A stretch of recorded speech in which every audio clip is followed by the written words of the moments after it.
Universe நேயர்களுக்கு எனது அன்பான வணக்கத்தை தெரிவித்துக் கொள்கிறேன் தோழர்களே. ஒரு சொல் வெல்லும், ஒரு சொல் கொல்லும் அப்படிங்கிறது ஆன்றோர்களின் சான்றோர்களோட வாக்கு. ஒரு வார்த்தையை பயன்படுத்துவதற்கு முன்பாக மிக மூத்த இடங்களில், உயரிய இடங்களில் இருப்பவர்கள் ரொம்ப யோசிக்கணும். ஒரே ஒரு சொல் தான், கொண்டு வா என்ற சொல் கொன்று வா அப்படி என்று ஆகிவிட்டது. பார்த்துருப்போம் எத்தனையோ, ஐயோ இப்படி ஒரு வார்த்தை பேசிட்டோமே, இந்த வார்த்தையை பேசாம நம்ம இருந்திருக்கலாமே அப்படின்லாம் நம்ம யோசிக்க வேண்டிய காலகட்டத்தில் நாம் இருந்தால் அதை திரும்ப கூட பெற முடியாது. ஆகையினால் தான் வள்ளுவர் சொல்லுகிறார், என்ன சொல்றார்? தீயினார் சுட்ட புண் உள்ளாரும் ஆறாதே நாவினால் சுட்டவது.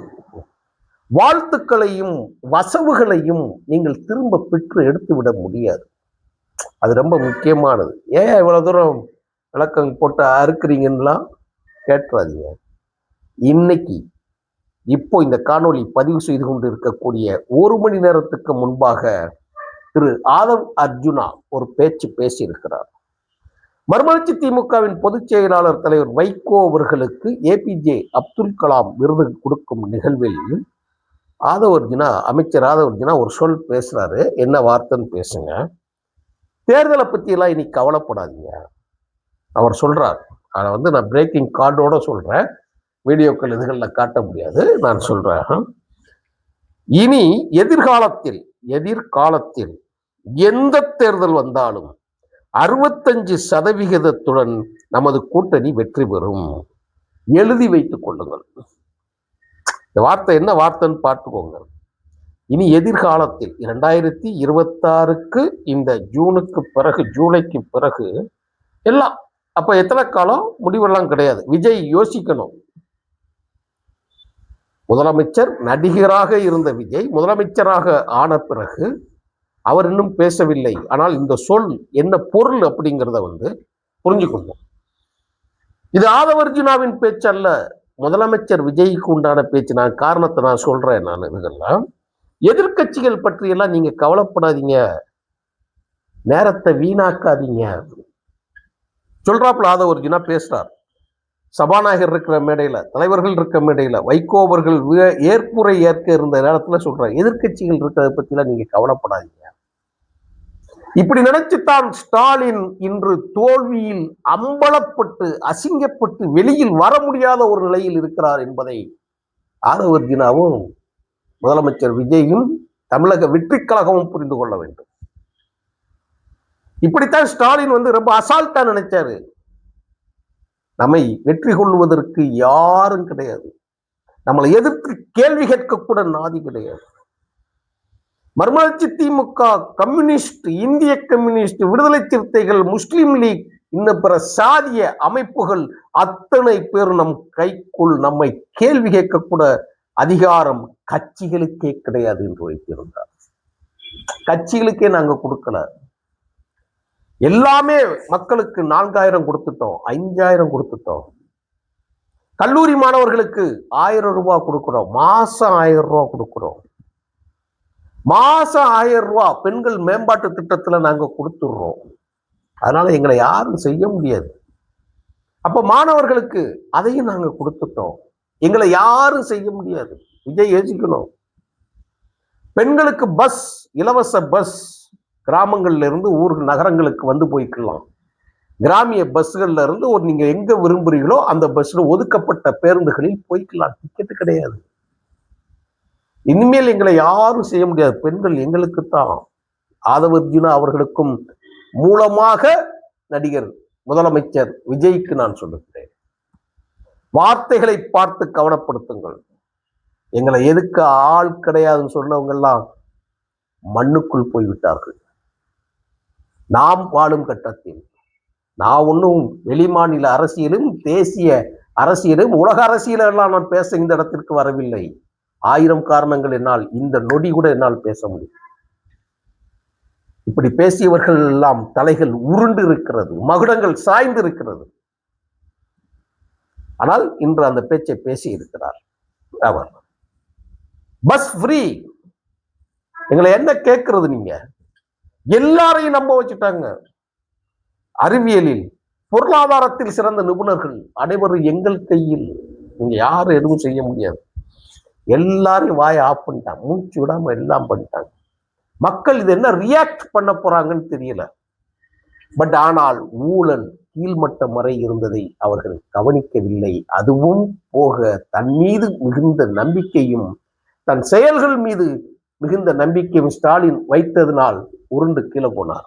குளத்தூர்ல முதலமைச்சராக இருக்கும்போது அவரே தோற்று விழுந்தார்.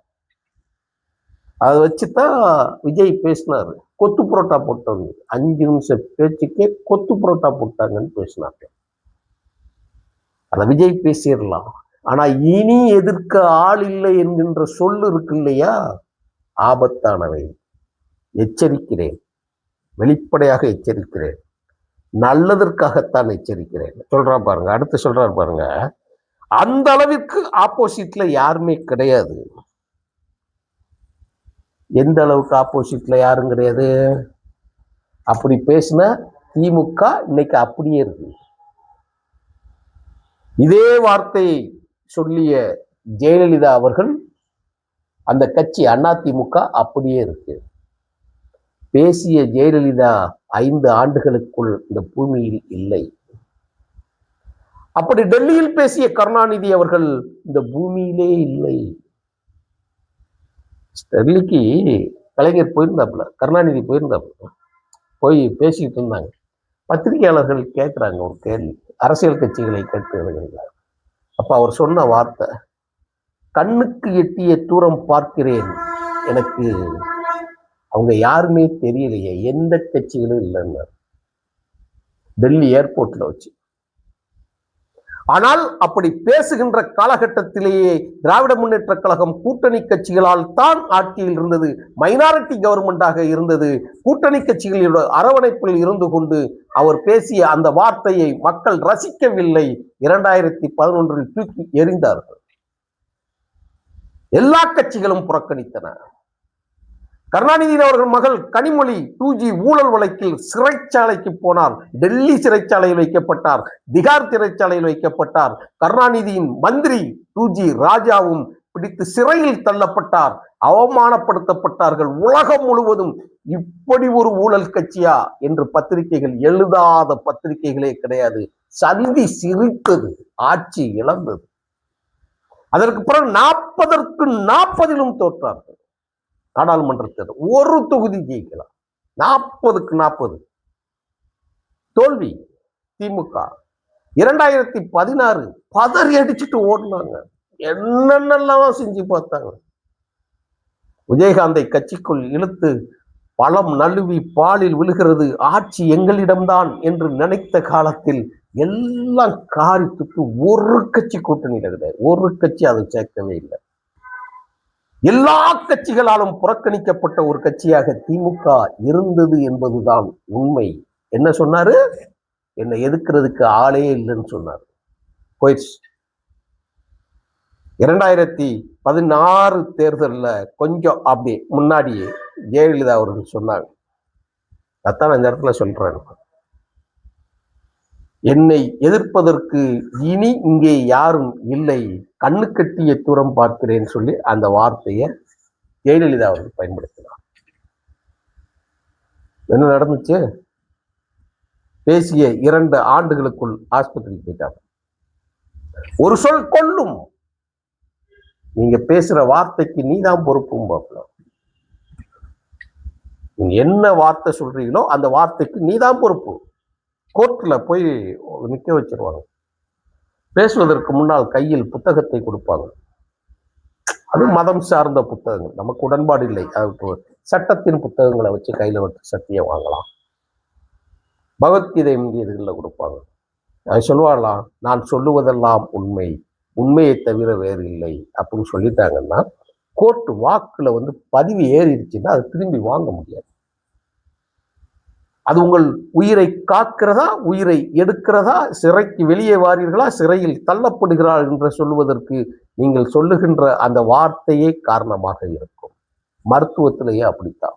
அதைத்தான் டாக்டர்களையும் மருத்துவர்கள்ட்டையும் பொய்யே சொல்லக்கூடாதுன்னு சொல்லுவாங்க.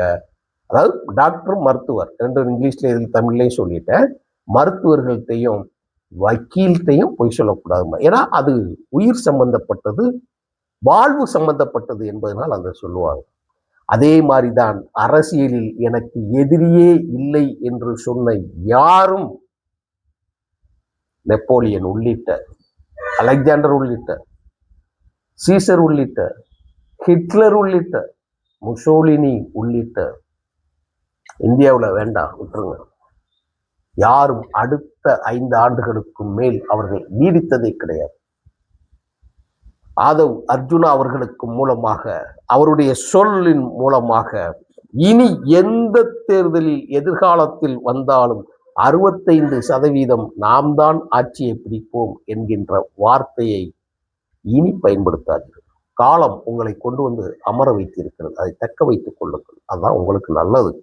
அது போக என்னன்னு சொல்றாருன்னா, எதிர்கட்சிகளை பற்றி எல்லாம் பேசி நேரத்தை வீணடிக்காதீங்க.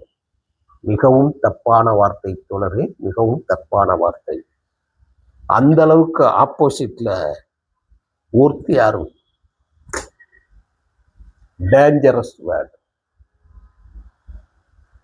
ரொம்ப டேஞ்சரஸ்.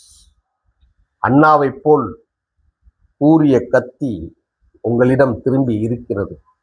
வார்த்தையை வாபஸ் பெற்றுக் கொள்ளுங்கள், அது உங்களுக்கு நல்லது. எதிர்கட்சிகளை மதிக்க வேண்டும். அது எந்த கட்சியா இருக்கட்டும், எதுவா இருக்கட்டும், மக்கள் ஆதரித்திருக்கிறார்கள். கூட்டணி கட்சிகளின் ஆதரவோடு நீங்கள் ஆட்சியில் தற்போது இருக்கிறீர்கள். இந்த மௌனம் மிகப்பெரிய ஆபத்து. விஜய் அவர்களே, கண்டியுங்கள். ஓவர் கான்பிடன்ஸ் உடம்புக்காக அதுன்னு சொல்லுவாங்க. Be careful. நன்றி, வணக்கம் தோழர்.